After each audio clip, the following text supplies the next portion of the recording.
very happy Raksha Bandhan new vlog. Please watching full video and like, subscribe. Hey guys, আজকে চলে এলাম রাখি special new blog নিয়ে। আজকে আর আমি তোমাদের জিজ্ঞেস করবো না তোমরা কেমন আছো, কারণ আমাদের দেশের যে অবস্থা, প্রতিটা মেয়ে কখন কোন সময় কিভাবে থাকে বলা যায় না। তবুও আমি আশা করব তোমরা সবাই ভালো আছো, সুস্থ আছো এবং নিরাপদে আছো। আজকে রাখি পূর্ণিমা, সকল দিদি, বোন, দাদা ও ভাইদের আমার অনেক অনেক শুভকামনা ও ভালোবাসা। আজকের দিনে তোমরা তোমাদের ভাই দাদাদের হাতে রাখি পরিয়ে আজকের দিনটা তোমরা অনেক অনেক ভালো করে কাটিও, সুন্দর করে কাটিও, এই কামনাই করি। আজকে আমরা চলে এসেছি আমাদের দিদির বাড়ি। বছরে এই দুটো দিনই আমরা সমস্ত ভাই বোনেরা এক হই, যেখানেই থাকি না কেন, এই রাখি পূর্ণিমা আর ভাইফোঁটাতে আমরা সব ভাই বোনেরা এক জায়গায় হই।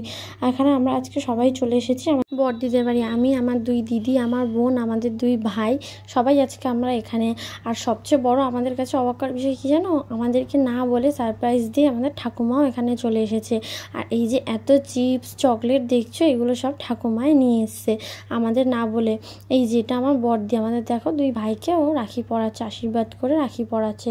ওর হয়ে গেলে ওর পরে বসবে মেজদি। আমরা প্রতি বছর কিন্তু 4 বোন মিলে এইভাবেই ওদেরকে রাখি পরাই, এইভাবেই ওদের ফোঁটা দিই। প্রথমে বড়দি পরা, তারপর মেজদি, তারপর আমি, তারপর আমার ছোট বোন।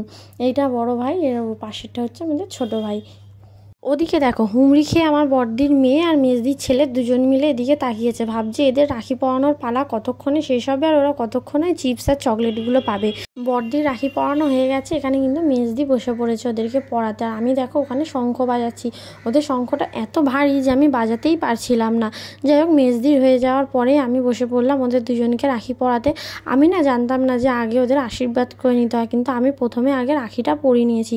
যেহেতু রাখিটা আগে পরিয়েই নিয়েছি, সেই জন্য আমি দুজনকে আগে রাখিটা পরিয়ে নিয়ে তারপরে চন্দনের ফোঁটা দিয়ে, কপালে দুব্বো দিয়ে ওদেরকে জল মিষ্টি খাইয়ে দিলাম। এদিকে দেখো আমার ছোট ভাইটার কপালে এত বড় বড় চুল, আমি ওর এক হাত দিয়ে চুল ধরে এক হাত দিয়ে ফোঁটা দিয়ে দিচ্ছি। তারপর ওদের কপালে একটু দুব্বো দিয়ে আশীর্বাদ করে ওদের জল মিষ্টি খাইয়ে দিলাম। ওরা তো আমার থেকে ছোট ছোট, তাহলে ওরা কেন আমাকে প্রণাম করবে না বলো? আমি দেখো আগে ভাগে আমার পা বাড়িয়ে দিয়েছি ওদের প্রণাম নেওয়ার জন্য। যাই হোক, আমরা আমাদের ভাই বোনের মধ্যে এরকম মজাই আর কি হয়েই থাকে। এটা হচ্ছে আমাদের সবথেকে ছোট বোন, ও তো আর ওদের আশীর্বাদ করতে পারবে না, শুধু রাখিই পরাবে, ওই জন্য বসে পড়েছে আশীর্বাদ। তারপর দেখো আমাদের সবার মাঝে একজনেরই কমই ছিল, সেটা হচ্ছে পাপাইদা, মানে আমার বড়দির বর।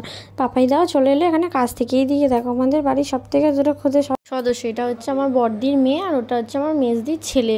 আমরা সবাই যেহেতু রাখি পরাচ্ছে আমাদের ভাইদের, ওই জন্য ওরাও বায়না করেছে যে ওর ভাইকে রাখি পরাবে। সেহেতু ওর জন্য দেখো একটা রাখি নিয়ে এসছে, ও আর ওর ভাইকে পরাচ্ছে।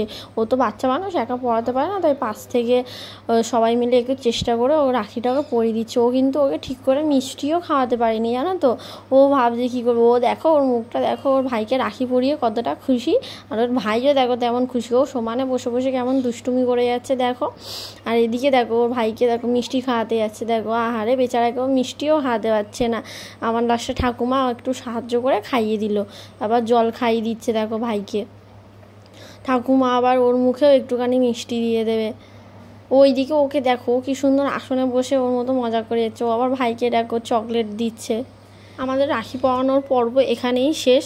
আমাদের খাওয়া দাওয়া ঘুম সব সেরে আজকে বিকেলবেলা চলে এসছে একেবারে চা, বিস্কিট আর নিমকি নিয়ে। আমরা একটু পরেই বাড়ি চলে যাব, কারণ বাড়িতে গিয়েও আবার রান্নাবান্না আছে। তো চলো আবার টাটা, দেখা হবে নেক্সট ব্লগে। ভিডিওটা যদি তোমাদের ভালো লাগে লাইক, কমেন্ট, শেয়ার করে আমার চ্যানেলটাকে সাবস্ক্রাইব করে দিও। টাটা।